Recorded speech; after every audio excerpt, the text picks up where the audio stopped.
ஸ்ரீமதே ராமானுஜாய நமஹா. சுப்ரபாத்தம். துயில் எழுப்புதல். எந்தை ராமானுஜமுனி கைங்கரிய சபா திருமுற்றத்து அடியார் குழாங்களுக்கு கைங்கரிய சபா சார்பாக அநேக மங்களாசாசனங்களை தெரிவித்துக் கொள்கிறோம்.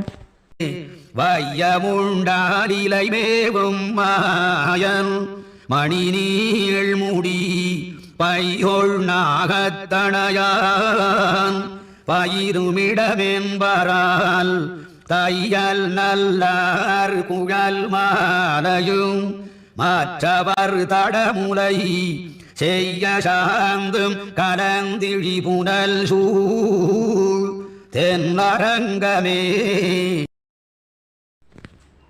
திருவரங்கர் திருவிழா தாத்பரியங்கள். அரையர் சேவை. மாடமாளிகை சூழ் திருவீதியும் மண்ணுசேர் திருவிக்கிரமன் வீதியும் ஆடல்மாறன் அகலங்கன் வீதியும் ஆலிநாடன் அமர்ந்துரை வீதியும் கூடல்வாழ் குலசேகரன் வீதியும் குலவிராசமகேந்திரன் வீதியும் தேடரிய தர்மவர்மாவின் வீதியும் தென்னரங்கர் திருவாவரணமே என்றபடி பூர்வர்கள் திருவரங்க திருப்பதியை அனுபவித்தனர். அத்தகைய வீதிகளில் வளைய வந்து குறி சொல்லிய குரத்தி நாடகமாக அரையர் சேவை சிறப்பு பெறுகிறது.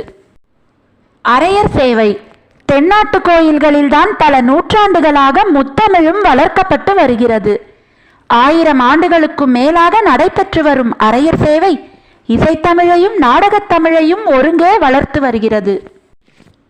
பண்டை காலத்தில் ஆழ்வார்களால் பாடல் பெற்ற வைணவ திருப்பதிகளிலெல்லாம் நடைபெற்று வந்த அரையர் சேவை இப்பொழுது தமிழ்நாட்டில் திருவரங்கம், ஸ்ரீவில்லிபுத்தூர், ஆழ்வார் திருநகரி என்ற 3 இடங்களில் மட்டும் நடைபெறுகிறது.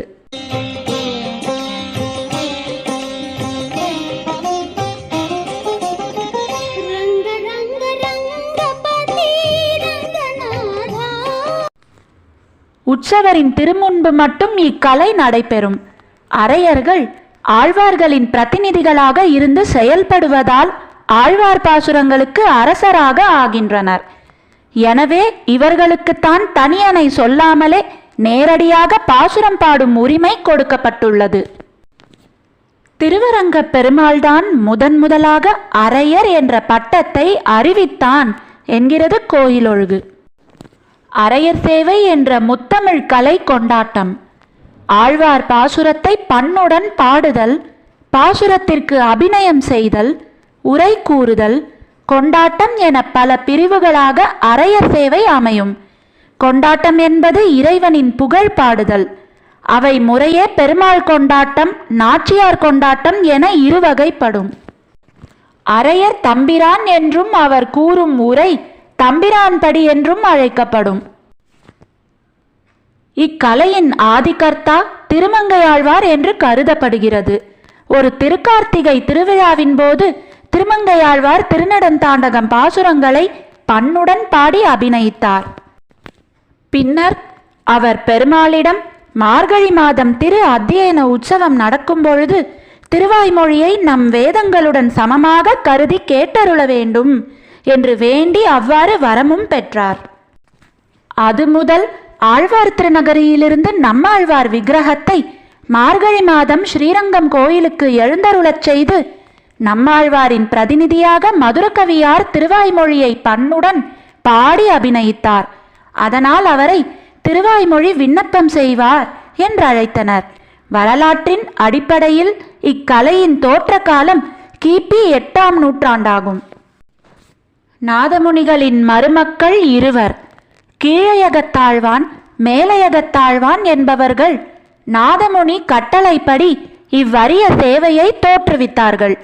திருவாய்மொழி திருநாளில் பகல் 10 நாட்களில் திருப்பல்லாண்டு, திருப்பாவை, பெரியாழ்வார் திருமொழி, பெருமாள் திருமொழி, திருமாலை, கண்ணினும் சிறுத்தாம்பு, பெரிய திருமொழி, திருநெடுந்தாண்டகம் ஆகியவை பாடி அபிநயிக்கப்படும். 10 திருநாட்களில் திருவாய்மொழி பாடி அபிநயிக்கப்படும். நாதமுனி மருமக்களான மேலையகத்தாழ்வான், கீழையகத்தாழ்வான் இருவருக்கும் எம்பெருமான் அரையர் என்ற பட்டமும் தலையில் அணியும் குல்லாவும் அளித்தார். இக்குல்லாய் கூம்பு வடி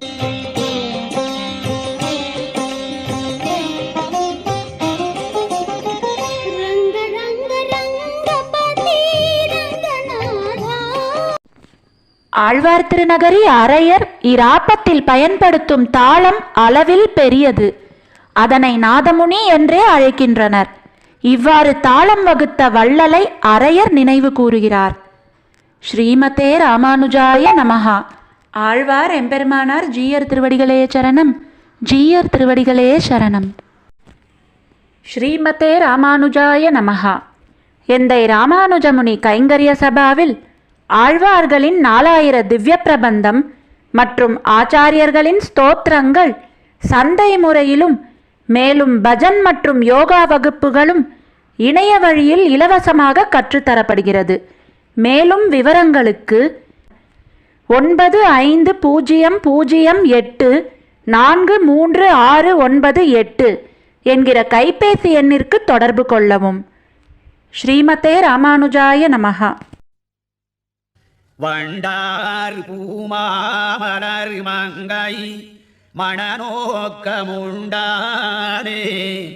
உன்னையுகந்துகந்து உண்டனக்கே தொண்டானேற்கு என் செய்கின்னாய் சொல்லு நான் வேதம் கண்டானே கண்டபுரத்துறையம்மானே.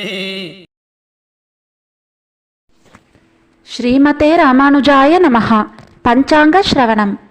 ஸ்ரீ கோவிந்த கோவிந்த கோவிந்தः அஸ்ய ஸ்ரீ பகவதாः மகாபுருஷஸ்ய ஸ்ரீ விஷ்ணோராஜ்ஞயா பிரவர்த்தமானஸ்ய ஆத்ய பிரம்மணः द्वितीय परार्थे श्री श्वेतवराह कल्पे वैवस्वतमन्वन्तरे 28 तमे कलियुगे प्रथमे पादे जम्बूद्वीपे भारतवर्षे भरतकण्ठे मेरोः दक्षिणे पार्श्वे अस्मिन् वर्धमाने व्यवहारिहे षष्ट्याः संवत्सराणां मध्ये विश्वावसुनाम संवत्सरे दक्षिणायने कृष्णपक्षे शरदृतौ वृश्चिकमासे नवम्याम् अस्यां शुभतिथौ स्थिरवासरयुक्तायाम् उत्तरपल्कुनी नक्षत्रयुक्तायां श्री विष्णुयोग श्री विष्णुकरण शुभयोग शुभकरण एवं गुण विशेषेण विशिष्टायाम् अस्यां शुभतिथौ श्री भगवताज्ञया भगवत्कैङ्कर्य रूपम् अद्य करिष्ये. ஸ்ரீமதே ராமானுஜாய நமஹா. ஆழ்வார் எம்பெருமானார் ஜீயர் திருவடிகளே சரணம். ஜீயர் திருவடிகளே சரணம்.